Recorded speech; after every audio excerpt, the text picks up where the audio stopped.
안녕하세요. 좌승입니다. 여러분 다시 이렇게 대면하게 돼서 반갑습니다. 이 시간에는 지난 시간에 제기했던 문제에 대한 좀 답을 드려보고자 합니다. 지난 시간에 저는 한국 경제가 60년대 이후에 30년 동안 세계 최고의 동반 성장을 이뤘지만 90년대 이후에 우리가 30년대, 그 이전의 30년대와는 다른 방식으로, 다른 방향으로 국가를 이끌어야 선진국이 된다는 신념하에 열심히 노력을 했더니 놀랍게도 정반대의 결과에 직면하게 됐다는 말씀을 드렸습니다. 다시 말씀드리면 0%에 가까운 저성장과 소득의 분배가 악화되는 양극화 현상에 직면해서 지금 답을 찾지 못하고 있다. 제가 지적한 마지막 질문은 진정으로 우리가 이 문제에 대한 답을 찾으려면 우리가 이뤘던 개발연대 30년 동안 이룬 세계 최고의 동반 성장이 어디서 왔고 그 원인을 규명하고 그래서 교훈을 찾아야 될 것이며 더 나아가면 지난 30년 동안 우리가 한 일이 왜 그 반대의 결과를 초래할 수밖에 없었는지를 규명해야지만 앞으로 올바른 답을 찾을 수 있을 것이다 하는 지적을 했었습니다. 자, 이 답을 찾기 위해서 제가 여러 어려운 얘기는 빼고요. 기본 원리를 몇 가지 설명을 드리고자 합니다. 우리가 사는 이 자본주의 시장 경제라는 것은 이게 무슨 독특하게 우리가 의도적으로 만들어내는 사회가 아니라 오랜 세월 인류가 진화 과정에서 터득한 그 방식에 의해서 형성된 아주 자연스러운 경제의 질서입니다. 사회주의라고 하는 것은 이런 자본주의가 예컨대 불평등을 만들어낸다, 격차를 만들어낸다, 경쟁을 초래한다 하는 이런 여러 가지 이유로 이런 걸 다 없애고 좀 우리가 편안하게 좀 가만 앉아 있어도 누가 먹여주는 일 안 해도 먹고 살 수 있는 평등한 사회 이런 거 만들 수 없을까? 그래서 의도적으로 인위적으로 만든 경제 질서라고 한다면 우리가 채택하고는 자본주의 경제라는 것은 아주 자연스럽게 우리의 보편적인 인성과 본능에 따라 가지고 수만 년에 걸쳐서 형성된 삶의 질서다 하는 것을 여러분이 염두에 두셔야 된다. 그런데 이 자본주의 경제가 변화하고 발전하는 이 원리의 핵심은 뭐냐? 저는 이걸 간단하게 다음과 같은 문구로 표현을 합니다. 자본주의 경제 질서에서는 흥하는 이웃이 있어야 나도 흥할 수 있다는 게 가장 기본적인 철칙입니다. 자본주의 경제에서는 내가 혼자 아무리 잘난 체해도 더 이상 발전하는 데는 한계가 있다는 거예요. 항상 내가 남과 더불어 상호작용하고 서로 힘을 합치고 시너지를 내야지만 그 사회가 발전을 하는 거지 독불장군을 혼자 해서는 아무런 새로운 변화도 만들어낼 수 없다는 게 원칙이고 새로운 변화를 만들기 위해서 남을 만난다는 건 뭘 의미하느냐? 나보다 더 훌륭한 사람을 만나서 남한테서 더 좋은 거를 배운다는 걸 의미하는 거예요. 이런 관계가 없이는 어느 누구도 지금 자기의 상황보다 더 개선해서 발전하고 나아가기는 어렵다는 것이 세상의 이치인 거예요. 이걸 표현하면 말로 한마디로 표현하면 항상 흥하는 이웃이 내 주위에 많이 있어야 내가 그 사람들의 성공 노하우를 배우고 따라잡고 기회에 따라서는 그 사람들보다 더 앞서가고 이런 과정을 통해서 사회가 역동적으로 발전할 수 있다고 하는 원리가 적용되는 것입니다. 그런데 이 자본주의의 대체적인 사회체제, 경제체제로서의 사회주의 공산주의는 어떤 이념을 기초로 하고 있느냐? 이건 기본적으로 흥하는 이웃이 있으면 내가 망한다고 하는 이념을 기초로 하고 있는 거예요. 내 주위에 나보다 흥하는 사람이 있으면 이 사람들이 다 나를 착취하기 때문에 내가 죽을 수밖에 없다. 흥하는 이웃이 있으면 내가 망한다 하는 것이 사회주의 자본주의의 기본 명제인 것입니다. 사회주의자들이 복잡한 이론을 가지고 얘기하는데 그 기본은 뭐냐? 나보다 앞서가는 사람이 있으면 반드시 나는 망하니 앞서가는 사람을 다 없애서 평등한 사회를 만들어야지만 경제도 평등하고 사회도 평등해진다 하는 것이 사회주의의 가장 중요한 이념인 것이에요. 흥하는 이웃이 있어 내가 망한다. 제가 이렇게 말씀을 드리면 요즘 우리나라가 좌우 대립을 하고 있는데 좌측이 있다고 하는 사람들이 매일 주장하는 것은 뭐예요? 부자 좀 없어야 되고 부자가 좀 나눠 먹어야 되고 잘하는 기업이 있으면 안 되고 열심히 공부해서 남보다 앞서가는 학생이 있으면 안 되고 이 사회에 남보다 더 부자, 행복하게 사는 사람이 있으면 안 되고 우리 다 모두 이런 사람 없애고 주저앉혀서 평등하게 가야 된다. 이 이념의 기초는 뭐냐? 흥하는 이웃이 있어봐야 도움이 안 된다. 내 배울 것도 없고 배우고 싶지도 않고 나는 내 방식으로 하고 그 사람들을 주저앉혀서 평등하게 가겠다는 거예요. 자본주의 쪽 우파는 뭐냐?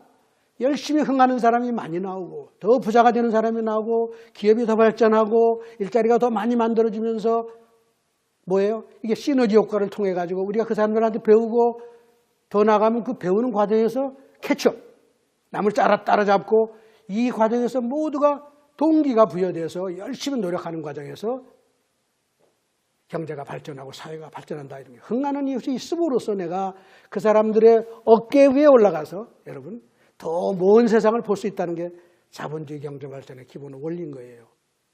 내 옆에 흥하는 이웃이 있으면 내가 그 사람이 어깨 위에 올라가서 더 먼 쪽을 바라보고 미래를 볼 수 있기 때문에 내가 더 발전할 수 있는 것이지. 그 사람들이 가려서 내가 발전하지 못하니 그 사람들을 없애야 된다고 하는 게 사회주의의 이념이다. 이렇게 규정할 수가 있는 것입니다. 자, 그러면 경제가 발전하고 사회가 발전하려면 어떻게 해야 돼요? 흥하는 이웃을 더 많이 나오는 정책을 해야 돼요. 흥하고 노력하는 사람, 남보다 더 열심히 노력해서 좋은 성과를 내는 사람이 대접받고 스스로 돕고 노력하는 자주적인 국민이 더 대접받고 자기 책임하에 열심히 자기 개발을 위해서 노력하는 사람이 더 대접받아야지만 그런 사람이 더 많이 생기면서 온 사회가 흥하는 이웃으로 꽉 차야 그게 선진국이 되고 모두가 동반성장하는 나라가 된다는 것이죠. 역으로 사회주의 이념을 가지고 한번 생각해 볼까요? 열심히 노력하는 사람은 없애고 흥하는 사람 없애고 그럼 그 사회가 궁극적으로 뭘 의미하느냐? 열심히 노력하는 사람을 역차별하는 거죠. 그럼 세월이 가면 어떻게 돼요? 열심히 노력하는 사람은 점점 소수가 되고 흥하는 사람은 점점 소수가 되니 모든 사람은 다 가난해지고 하향평준화가 돼서 그게 소위 양극화도 되고 저성장이 되는 것이죠. 아무도 일하고자 하는 사람이 없고 왜? 일하고자 하고 노력하는 사람이 대접을 받지 못하는 사회에 어떻게 열심히 노력하는 사람이 나오겠습니까? 학생들을 가르치는데 공부를 남보다 잘하는 학생을 자꾸 폄하하고 싫다고 그러면 어떻게 그 학급에서 공부 열심히 하는 사람이 나올 것이며 사회주의 이념 속에서는 흥하는 이웃이 나올 수 있고 열심히 노력하는 사람이 나올 수 없고 노력하는 사람이 나올 수 없고 이런 사람들은 자기는 노력 안 하고 남한테 나눠 먹자, 나눠달라, 국가가 나를 위해서 뭘 해달라 하는 사람들이죠. 이런 사람들은 결과적으로 어떤 사람을 많이 양산하면 만일 국가가 그 정책을 따르게 되면 모든 국민이 앉아서 국가로 하여금 나 다 힘이 없고 일하기 싫으니 나를 먹여 살리요 이렇게 할 거 아니에요. 이게 사회주의 국가가 다 망한 이유이기도 합니다. 이건. 자, 그럼 어떻게 흥하는 이웃을 많이 만들 것이냐? 자, 역사를 통해서 보면 오랜 인류 역사를 통해서 보면 아주 보편적인 정책 원리가 있는데요. 아주 쉽게 얘기하면 인류는 오랜 진화 과정을 통해서 터득한 대단히 중요한 삶의 원리가 있습니다. 그게 뭐예요? 권선징악이라는 거예요. 선을 행하면 칭찬하고 우대하고 악을 행하면 버리고 처벌하는 것이죠. 이게 인류가 살아남기 위해서 터득한 가장 중요한 원리입니다. 유사한 것이 또 있죠. 신상필벌이에요. 열심히 노력하면 상을 주고 게으르고 실패하고 노력하지 않으면 벌을 주는 것이 신상필벌이죠. 이 신상필벌은 여러분 아시겠지만 2000년도 더 되는 옛날에 중국의 진나라가 개국을 할 때 그 기본 이념이 신상필벌이었던 것이죠. 스스로 돕고 노력하는 사람 칭찬하고 대접하고 그렇지 않은 사람은 벌하겠다 하는 것입니다. 그런데 이 원리가 서양에도 마찬가지로 있어요. 서양에는 여러분 성경, 저는 뭐 기독교인이 아닙니다. 뭐 성경을 공부할 기회도 별로 없었지만 그저 필요에 의해서 이제 몇 개를 살펴보고 이제 그런 적이 있는데 마태복음 25장이죠. 거기 가면 그 달란트라에 대한 얘기 있어요. 원전에는 세 사람의 종에 대한 얘기인데 우리 성경 한국어로 번역된 성경에는 달란트 이야기라고 되어 있는데 이 달란트라는 게 일종의 금화의 이름을 말하는 것입니다. 여기서 메시지가 뭐냐? 하느님은 항상 스스로 돕는 자를 돕지 스스로 돕지 않는 사람은 버린다는 것이에요. 이게 제가 조금 지루할지도 모르지만 제가 얘기를 좀 내용을 좀 설명하는 게 재밌을 것 같아요. 하늘나라의 얘기입니다. 하늘나라의 하느님, 주인이시죠. 주인이 멀리 출장을 가면서 하인 세 사람을 불러놓고 다음과 같은 지시를 내렸어요. 한 하인한테는 금화를 5개를 주면서 5개를 주고 그 다음에 이제 두 번째 하인한테는 금화를 2개를 주고 그 다음에 맨 마지막에 하인한테는 금화를 하나 줬죠. 5개, 2개, 하나 이렇게 나눠주고서 무슨 말을 했느냐. 내가 멀리 장기 여행을 갔다 올 터이니 이 돈을 잘 관리하고 있거라 이렇게 주고 갔어요. 그래서 주인이 오랜 뒤에 돌아와서 확인을 했더니 어떤 결과가 나타났느냐. 첫 번째 5개를 금화를 받은 사람은 그걸 10개로 늘렸어요. 그리고 2개를 받은 사람은 그걸 4개로 늘렸어요. 두 사람 다 배로 다 늘린 것이죠. 그러면서 주인한테 하는 얘기가 제가 열심히 노력해서 이것을 이 돈을 말하자면 요새 말 투자를 해서 이익도 내고 이렇게 해서 배로 불렸습니다. 이렇게 했단 말이에요.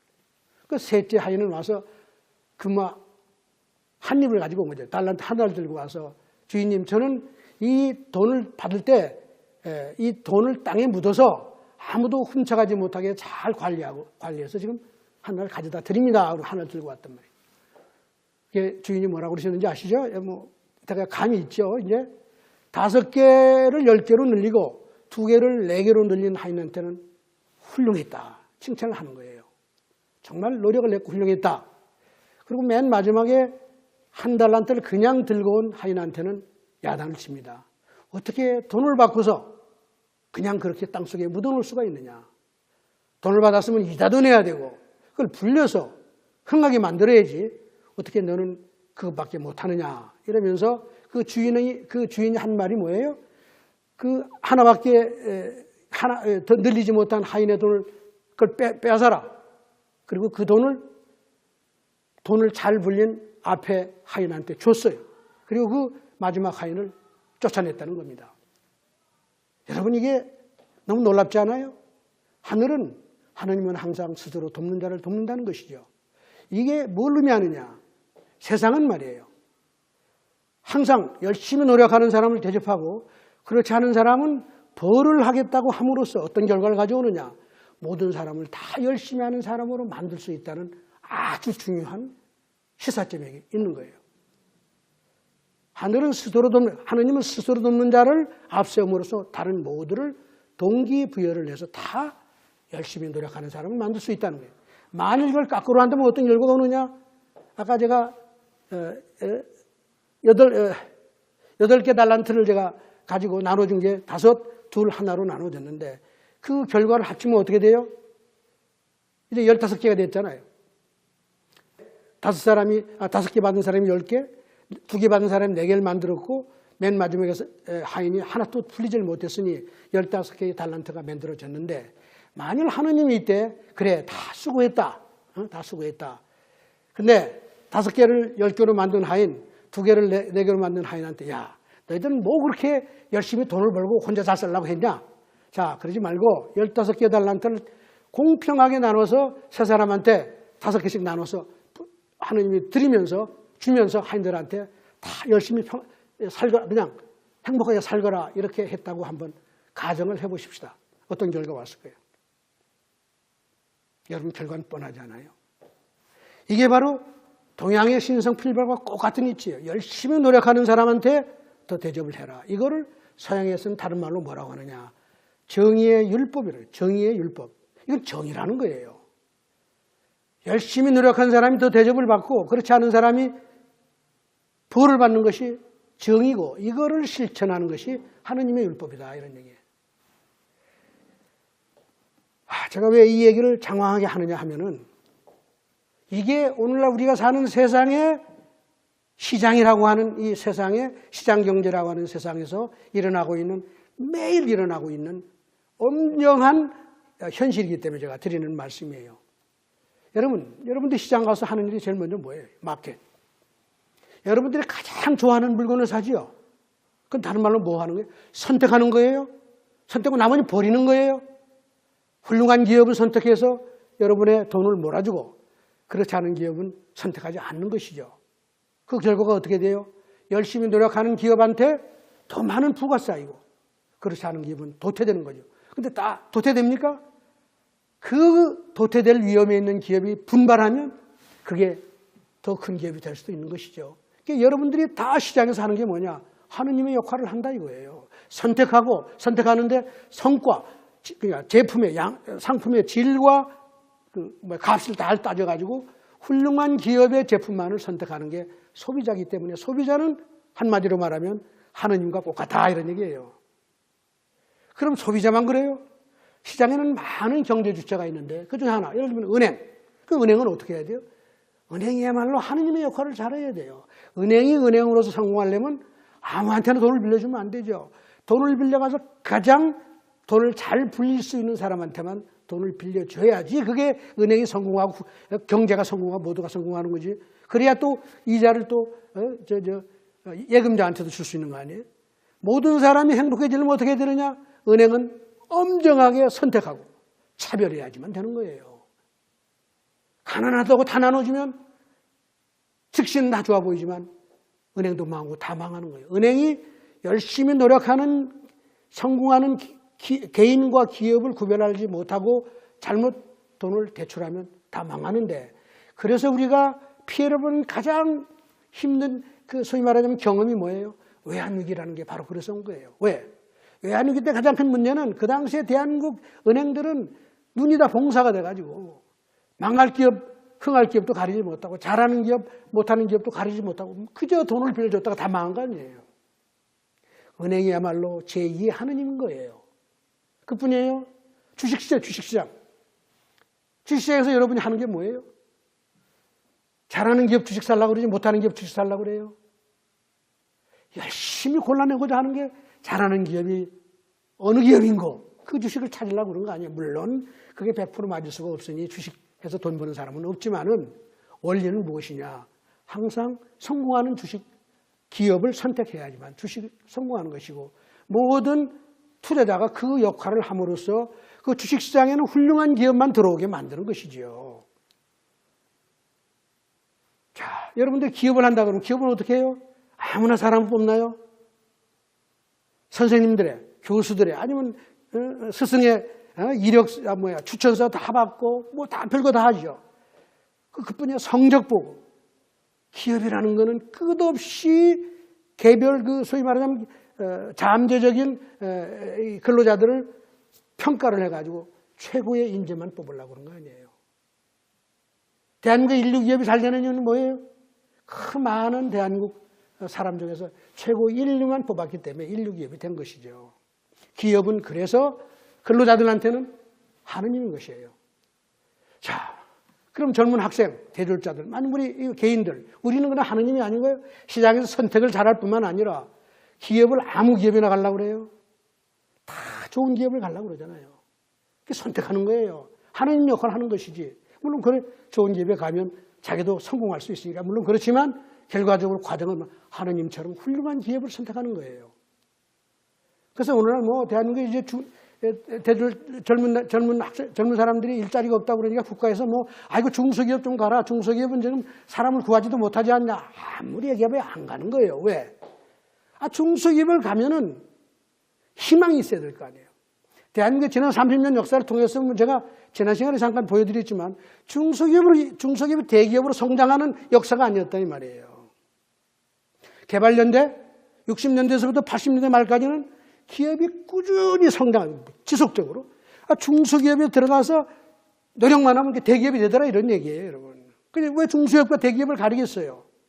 내가 가서 젊음을 불태우면 대기업 임원도 될 수 있는데 그 이후에 30년 동안은 중소기업이 대기업으로 성장은 고사하고 중견 대기업이 전부 다 중소기업으로 다시 빡하는 되돌아가는 이런 상황에서 젊은 사람들 학교에서 그렇게 비전을 담아주고 뭐 미래 이 세계 이 뭐야 이저 뭐랍니까 아주 그저 미래지향적인 그런 비전을 다 담고서 공부하고 나온 젊은 사람들이 희망 없는 중소기업에 가겠느냐 이거예요. 중소기업이 계속적으로 성공하는 신화가 만들어지고 그게 보도가 되고 중소기업이 20년 만에 대기업이 됐다. 이런 역사가 만들어지기 시작하면 젊은 사람들이 너도 나도 중소기업에 가서 성공하고자 할 터인데 바로 이 과정에서 이제 제가 드리는 말씀은 젊은 사람들이 중소기업 안 가는 이유는 내가 선택자이기 때문에 그런 거예요. 물론 그러다 보면 일자리가 없어서 어려움도 있지만은 결국 제가 강조하고자 하는 것은 이 시장에서 일어나는 모든 우리의 생활, 이거 시장이라고 어제 표현했지만 사회 모두가 그래요. 정치 시장도 마찬가지죠. 정치인도 다 선택이 하는데 우리가 정치인을 좋은 정치인을 뽑을 줄 알아야지만 성공한다. 우리 항상 여기는 이제 여러 가지 정부의 문제 이런 것 때문에 항상 쓸만하지 않은 정치인을 자꾸 뽑기 때문에 문제가 생기는 것이죠. 시장에도 그런 일이 벌어질 수가 있어요. 그러나 근본적으로 우리가 사는 세상은 스스로 돕는 자를 선택하고 성공하는 사람을 우대하고자 하는 흥하는 이웃을 키워내고자 하는 노력을 매일 하고 있다는 거예요.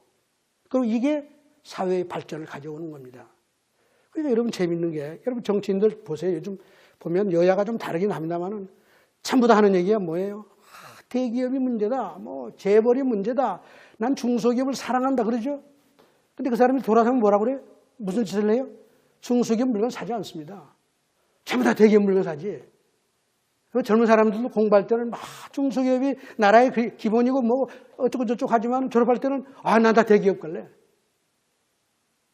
정치인들 대기업 죽이려면 살리려면 하면서도 자기 자식 딸 대기업 취직시키려고 뒤로 애를 쓰는 거 여러분 다 아시잖아요. 이게 세상의 이치다. 아무리 공개석상에서 모든 사람이 듣는 자리에서 좋은 소리 하지만 돌아서면 세상의 이치는 뭐냐? 스스로 돕는 자를 돕는다는 이 원리를 벗어나지 않는다는 거예요. 권선징악, 신상필벌, 하늘은 스스로 돕는 자를 돕는다. 이 정의의 율법이 지배하는 게 자본주의 시장 경제의 아주 보편적인 현상이고 이 원리가 작동이 잘 돼야지만 경제가 발전한다. 어떻게? 흥하는 이웃이 꽉 차면 그건 자연스럽게 선진국이 되는 거예요. 거꾸로 흥하는 이웃이 있어 내가 망한다 그러면 어떻게 돼요? 모든 이 원리에 반대로 하면 그 나라 경제 안에는 흥하는 이웃이 하나도 없고 부를 축적하는 사람이 만들어내는 사람이 하나도 없고 전부 다 먹고 사는 거 도와달라고 요구하는 사람만 채워지면 전부 다 거지가 돼서 여러분 사회주의 국가가 망했을 때 다 보셨잖아요. 지금 북한이 부딪히고 있는 문제가 바로 여기에 있다. 북한이라는 사회는 저 몇 사람 위에 몇 사람 빼놓고는 흥하는 것이 하나도 생길 수 없는 사회 경제 체제를 유지하고 있기 때문에 그 사회가 저 모양 저 꼴이다 하는 것입니다. 자, 제가 너무 공자님 말씀 같은 얘기로 경제학자가 얘기를 했습니다만은 이게 사실은 경제의 기본 원리입니다. 그래서 시장이라는 건 끝없이 경제 주체들을 차별을 하는 거죠. 뭐에 따라서? 그 사람들의 노력과 성과에 따라서. 성과가 없는 기업은, 성과가 없는 개인은 시장에서 대접을 받을 수가 없어요. 그렇기 때문에 성과를 내기 위해서 너도 나도 노력해야 되고, 그렇기 때문에 여기서 경쟁이 생길 수밖에 없고, 그 경쟁을 받아들이지 않는 사회는, 받아들이지 못하겠다고 하는 사회는 반드시 망하게 되어 있는 것이에요. 이거를 이 젊은 학생들한테 경쟁이 힘들지 좋은 소리를 많이 떠드는데 돌아서면 그 사람들도 다 좋은 데 가려고 다 경쟁하면서 나서서 학생들한테, 젊은 사람들한테 그런 얘기하면 그건 거짓말, 사기치는 거죠. 경쟁은 절대 회피할 수 없는 거고 노력하지 않고 절대 얻어질 수 없는 것이고 이 얘기를 젊은 사람이나 이런 사람들한테 해주는 것이 올바른 일이고 정치 지도자라는 사람들도 국민들한테 국가가 여러분들한테 무상으로 아무거나 줄 수가 없습니다. 국가라고 하는 조직은 부를 창출하는 조직도 아니고 왼쪽 호주머니에 있는 돈 빼들어가지고 오른쪽으로 옮기는 건 할 수 있지만 새로운 건 만들어낼 수 없는 것이 정부라고 하는 조직인데 이 조직이 여러분들 어떻게 먹여 살립니까? 여러분들 일어서십시오. 그러나 정부가 도울 수 있는 건 돕겠지만 여러분들의 노력, 경쟁, 이걸 통한 성과, 이 창출이 없이는 이 사회도 안 되고 발전도 안 되고 어렵다는 사실을 끝없이 국민들한테 얘기를 해야 돼요. 이걸 까꾸로 얘기하는 사람은 가만 앉아있어도 제가 도와드리고 가만 앉아서 다 만들어지려고 하는 사람은 제가 분명 얘기하지만 확실한 사기꾼이다. 이 세상에 이치하고 반대로 얘기하는 것이고 자신이 개별적으로 개인 삶에서 개인적인 프라이빗 라이프에서 하는 일과 정반대로 얘기하는 이중적인 발언을 하는 사람입니다. 이게. 자, 그러면 이 정도 얘기했으면 이제 그러면 개발연대 박정희 대통령 시절에 우리가 성공한 이유가 뭔지 이제 금방 감이 오시죠. 박정희 대통령이란 분은 한마디로 얘기하면 신상필벌과 권선징악과 하늘은 스스로 돕는 자를 돕는다는 이치의 화신이었어요. 그분이 예를 들면 서울대학 졸업식에 가서 꽤 연설하고 맨 끝에 학생들한테 하늘은 스스로 돕는 자를 돕는다는 말을 절대 잊지 마세요. 그 1964년에 서울대학 졸업식에서 한 얘기예요. 70년대 새마을운동하면서 이분이 전 농촌을 돌아다니면서 막걸리 마시고 논에서 벼 베고 모내기 할 때 하는 얘기가 열심히 노력하세요. 스스로 돕는 데를 돕습니다. 정부는 그 일을 계속 열심히 하겠습니다. 다른 얘기 없어요. 심지어는 원호 대상자분들을 모아놓고 여러분 국가를 위해서 희생하고 노력했지만 국가가 여러분을 다 먹여 살릴 수 없고 정부가 지원을 해도 여러분들이 그걸 가지고 새로운 부가가치를 만들어내고 여러분의 삶을 개선하지 않으면 우리가 100년 지원해봐도 도움이 되겠습니까?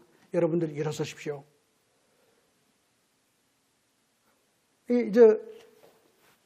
이런 분들한테 한 얘기가 그런 겁니다. 내가 몇 년 동안 여러분들한테 꼬박꼬박 지원을 이렇게 해드렸는데 그 상용사라든가 이 군경 이런 용사 이런 분들한테 한 말씀이 그런 거예요. 지원을 했지만 그저 매년 때가 되면 꼭 같은 게 나오는구나 이렇게 믿는 거다. 제가 내년부터는 여러분들이 그 돈을 가지고 지원을 받고 어떤 삶의 개선을 이루는지 제가 한번 따져보고 살펴보겠습니다. 참여하겠다는 거 아니에요. 새마을운동할 때도 마찬가지예요. 새마을운동에 열심히 호응해서 성과를 내고 마을을 개선하고 소득을 올리고 한 마을은 더 많이 지원했어요. 제가 다른 기회가 있으면 이걸 소상하게 설명을 드리겠지만 그렇지 않고 노력도 안 하고 배짱이처럼 개미가 열심히 일할 때 배짱이처럼 놀던 마을은 절대 지원 안 합니다. 그리고 실제로 그렇게 했어요. 박정희라는 사람은 철저하게 자본주의 경제 혹은 이 자본주의 세상 혹은 우리가 사는 세상의 가장 기본적인 이치를 체화하고 터득한 사람. 이 원리대로 국민한테 얘기하고 모든 정책을 그렇게 했다는 거예요. 수출을 지원할 때도 절대 아무 기업이나 지원하지 않았습니다. 남보다 수출을 많이 한 기업을 더 지원했지. 왜 우리가 수출을 이렇게 해야 되는데 수출을 하지 않고 적자나 내고 이러면서 맨날 죽는 소리 하는 기업을 살려야 되겠느냐. 너무나 이게 정의 아니에요. 수출, 새마을운동, 중화공업 육성, 다른 모든 산림녹화, 과학기술 발전, 모든 데 어떤 원리가 들어요. 교육, 기능공 육성, 모든 데서 박정희 대통령의 메시지는 뭐냐? 열심히 노력하고 성공하세요. 더 많은 성과를 내세요. 그러면 국가가 전폭적으로 지원하겠습니다. 그러나 국가가 지원해 주려니 하고 앉아있으면 저희는 지원할 수가 없습니다. 이게 박정희의 메시지였습니다. 이게 박정희 대통령이 돌아가신 이후에도 10여 년 넘게 특히 50 정부도 이 원리를 벗어나지 않았어요. 이게 한국 경제를 세계 최고의 동반성장 경험으로 이끈 원리였다 하는 걸 잊어버리면 안 됩니다. 자기 책임이 중요하고 성과가 중요하고 이걸 통해서 경쟁을 촉진하고 모든 사람을 동기를 부여해서 모든 사람이 어떻게 했어요? 하면 된다. 왜? 내가 열심히 해서 성과를 내면 사회가 나를 대접을 했다. 내가 열심히 노력해서 수출을 남보다 더하면 대한민국 산업계의 영웅이 됐죠. 새마을운동하는데 내가 다른 마을보다 더 잘하면 돈 100만 원씩 특별 보너스도 나오고 새마을 그 사업하는데 최고의 영웅 지도자가 나오고 마을이 나왔다.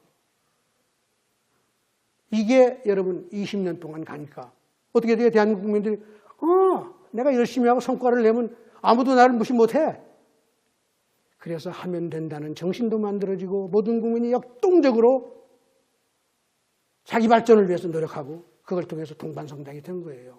그 이전의 대한민국은 뭐냐? 여러분 2조 500년 역사, 그게 사실은 건국 이후에도 이어졌습니다. 이 산업공상의 계급 이념 속에서 열심히 노력하는 사람은 대접 하나도 못 받았죠. 사라고 하는 게 뭐예요? 사, 정치인, 학자, 뭐 관료, 요즘 같은 법조인 이런 사람들이 다 틀어지고 진짜로 나라를 일으키고 부를 창출하는 기업인, 상, 공, 기술자, 과학자, 농민 빼놓고 이게 전부 다 하층민으로 채워지고 대접을 안 하니 이 역사 속에서 이 이념과 역사적인 전통 속에서 어떻게 대한민국이 발전할 수 있어요? 기업인이 없고 기업을 일으키는 사람이 없고 과학을 일으키는 사람이 없고 기술자가 안 나오고 어떻게 산업이 산업화가 되고 경제가 발전할 수 있어요? 그저 사라고 하는 사람들 입만 가지고 현학적인 소리는 하고 오늘날 다 그런 거 아니에요? 박정희 대통령이 이걸 완전히 뒤집었어요. 어떻게? 그러니까 상, 공, 농, 사 상업과 공업과 기술자가 최고의 인재고 최고의 국민이고 농업까지 포함해서 사는 정치인 포함해서 전부 다 이 사람들을 도와라. 이게 박정희 시대의 이념이었고 정책이었고 메시지였습니다. 그런데 지난 30년 동안 여러분 민주화가 되면서 박정희 반대로 한 게 뭐예요? 2조 500년 역사로 다시 돌아간 거 아니에요? 지금 산업공상 오늘날 가장 큰 소리치고 사회 주인이라고 하는 사람이 누구예요? 그 사, 정치인, 법조인, 언론인, 지식인이라는 사람들. 기업인은 저 밑으로 깔아놓고 과학자 대접받습니까? 기술자 대접받습니까? 농민 대접받습니까? 이 나라는 그래서 제가 정말 드리기 어려운 말이지만 망하는 길로 열심히 달려가면서 국민들한테는 이게 선진국으로 가는 길이다. 이게 모두 잘 사는 길이다. 거짓말을 해왔다고 저는 봅니다. 지난 30년 동안 우리 한일 한번 말씀드려볼까요? 1980년대 들어오면서부터 박정희 대통령 딱 돌아가시고 난 다음에 대한민국 50 정부가 채택한 정책 중에 제일 중요한 게 뭔지 알아요? 국가 균형 발전 정책이에요. 다 나눠 먹자는 거죠. 지방과 서울과 경기도와 다 나눠 먹자. 왜 잘하는 지역이 먼저 가면 이거 불균형 아니냐. 이게 박정희 책임이다, 이게. 그리고 기업 정책. 대기업 다 규제하자. 왜? 박정희가 열심히 노력해서 잘하는 기업 대접했더니 이게 갑자기 중소기업에서 대기업이 그냥 삼성, LG 쭉 이렇게 대한민국이 잘 발전하니까 발전하는 건 좋은데 그리고 대열을 끼지 못했다고 생각하는 사람들은 싫을 거 아니에요. 이런 분위기를 반영해서 대기업은 다 규제하자. 중소기업 일으키자. 중소기업을 일으키는데 어떻게 일으켜요?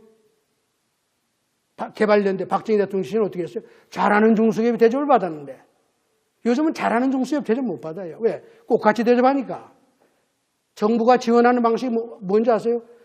한 기업당 꼭 같이 잘하나 못하나. 여러분 이건 아까 달란트를 성경에 있는 게 정반대 아니에요. 잘하나 못하나 끝까지 나눠주는 거예요. 하들은 스스로 돕지 않는 자를 돕는 나라인데 어떻게 흥하는 이웃이 나와요. 대기업 계속 규제하는데 투자하지 못하게 하는데 어떻게 국내 투자가 늘어나요. 노조는 끝없이 자본주의 사회의 원리에 반하는 일을 하는 게 노조입니다. 노조라는 것은 그 이념이 기초가 뭔지 아세요? 흥하는 이웃이 있어 내가 망한다는 이념, 사회주의 이념을 기초로 하는 거예요. 칼 막스라는 사람이 기업이라는 것은 모순이다. 왜? 저 속에서 자본과 노동이 대립을 끝없이 하고 저 기업이 잘 때면 결국 불평등, 경제적으로 불평등한 사회를 만들어내니 저 기업을 없애야 된다 이거예요. 그래서 노조라는 것이 뭐야? 자본과 싸우기 위한 하나의 대립 세력으로서 노조를 얘기했고 노동자의 혁명이 사회주의 공산주의로 가는 길이다 그런 거 아니에요? 그때 제가 말씀드렸죠. 자본주의 우리의 삶의 현장은 흥하는 이웃이 있어야 내가 흥하는 것이에요. 자본과 노동이 대립해서 흥하는 기업은 지구상에 하나도 없어요. 세계 인류 기업은 반드시 노사관계가 제대로 정립이 돼야지 되는 것이지 한국과 같이 끝없이 상호간의 대립과 투쟁을 통해서 제대로 된 기업이 유지될 수가 없습니다. 이게 지난 30년 동안 노조는 무소불위의 조직이 됐어요. 아무도 노조의 활동을 견제할 수가 없는 조직이 됐단 말이에요. 사회주의 이념이 퍼질 수밖에 없죠.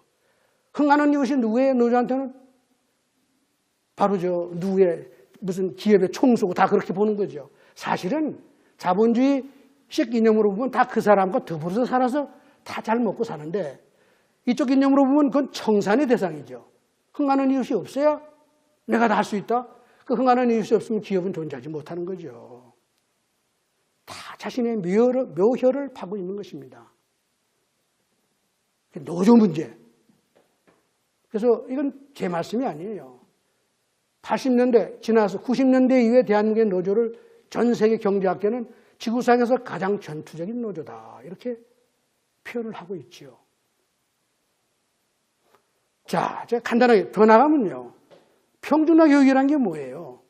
그 이후에. 지난 민주화 시대의 평준화 교육이 뭡니까? 우리 전교조 선생님들 좀 들으셔야 되는데 공부 잘하나 못하나 다 성적 다 같이 주는 게 평준화 교육 아니에요? 학생들을 잘 키우시려면 훌륭한 학생을 만들려면 열심히 회초리 들고 공부하게 하고 숙제 많이 주고 시험 볼 때는 어려운 문제 많이 내서 잘하는 학생이 두각이 나타나야지 좋은 학교 갈 거 아니에요. 물론 그래야지 못하는 학생도 나도 잘하는 학생이 되겠다고 격리해서 끌어올려야 되겠죠. 물론. 그런데 평준화 교육이라는 건 모든 학생 다 행복하게 하고 다 훌륭한 학생 만들겠다. 그 방법은 두 가지가 있죠. 한 가지는 뭐예요? 공부 열심히 시켜서 그래도 다 동반해서 같아지지는 않지만 다 좋은 대학을 갈 수 있게 만드는 거고. 다른 한 가지 방법은 공부를 하나도 안 시키고 시험 낼 때 삼적 동자에도 다 풀 수 있는 쉬운 문제를 내면 다 100점 받을 거 아니에요. 그 성적을 다 수를 주면 다 행복하죠. 그러나 학생은 다 망하는 거예요. 오늘날 대한민국 평준화 교육이 이런 거 아닌가요? 공부는 안 시키고 쉬운 문제 내서 다 수밖에 하고 다 기분 좋게 해주면 집에 가면 부모님들은 다 알잖아요. 이게 공부 안 하고 수 받는 거 알잖아요. 그럼 어디 가요? 그러니 부모들이 너도 너 학원을 찾아가는 게 그 얼마나 답답해서 찾아가겠어요. 공교육이 제대로 학생을 교육을 안 시키니 부모들은 전부 다 학원을 찾아가고 학원에 가면 이제 뭐예요? 돈 놓고 돈 먹기 아니에요. 참 제가 표현하기 어렵지만 공교육 시스템은 가난한 학생도 가서 공부를 할 수 있지만 사교육 시스템은 돈이 없으면 교육을 못하니 어떻게 되는 거예요? 이 교육 시스템에서는 돈 있는 학생만 학원을 가서 공부해서 서울대학 아니면 좋은 학교를 가고 가난한 학생은 아무리 열심히 공부해봐야 자기의 능력과 실력을 발휘해서 두각을 나타낼 수 있는 길을 다 차단하고 있는 게 지금 대한민국의 교육제도인 거예요. 예를 들면 저 같은 사람은 저 시골 촌에서 말이에요. 국민학교 뭐 몇 사람 되지도 않아서 나와서 세월이 흘러 이렇게 왔지만은 개천에서 용이 날 수 없도록 만드는 게 평준화 교육이라는 사실을 모르고 알면서도 아마 지금 평준화 교육이 개천에서 용을 만드는 길인가 이따위 허황된 소리를 하는 그런 대통령도 있었습니다. 사실은. 자, 그뿐이에요. 지역균형 발전 보세요. 서울과 경기도에 있는 자원을 전부 다 지방으로 좀 분산해서 하자. 이것도 다 그런 거 아니에요. 지난 30년 동안 대한민국에 들어온 정책을 잘 보시면 흥하는 이웃은 나올 수가 없어요. 흥하는 이웃이 없어야 내가 흥한다는 이념 속에 각계 더불어 격차 없애고 차별 없애서 가야 된다.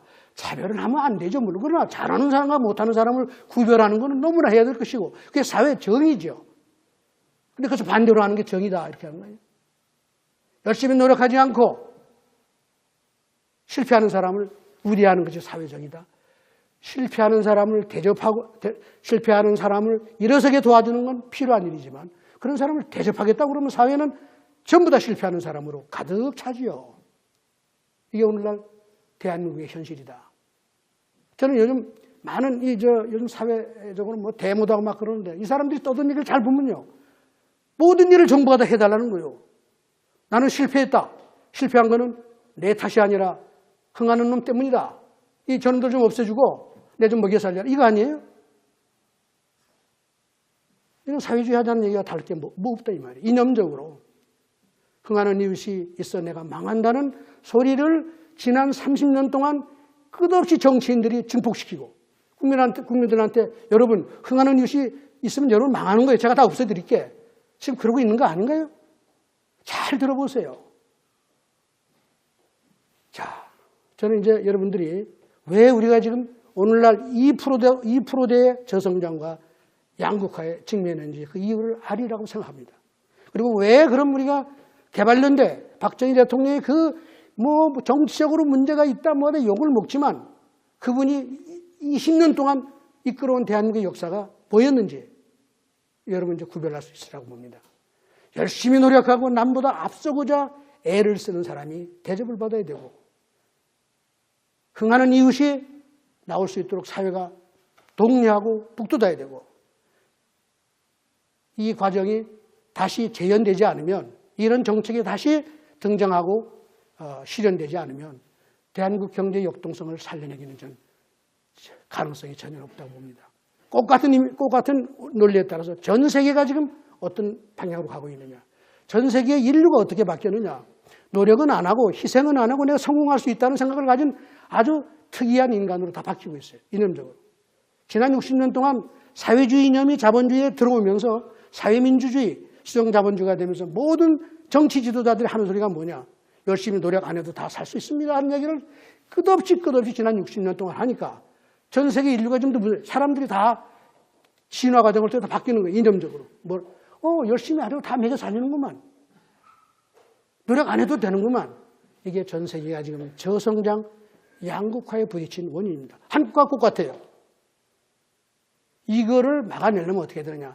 박정희의 이념, 신상필벌, 하늘은 스스로 돕는 자를 돕는다는 이 이치, 자연스러운 우리의 삶의 이치가 실현되고 그게 정책적으로 구현돼서 모든 사람이 동기가 부여돼서 열심히 노력하는 자주 하는 사람으로 바뀌지 않으면 인류 전체에 재앙이 올 수가 있고 우리는 우리대로 큰 어려움에 봉착할 것이다 하는 말씀을 드리지 않을 수가 없습니다.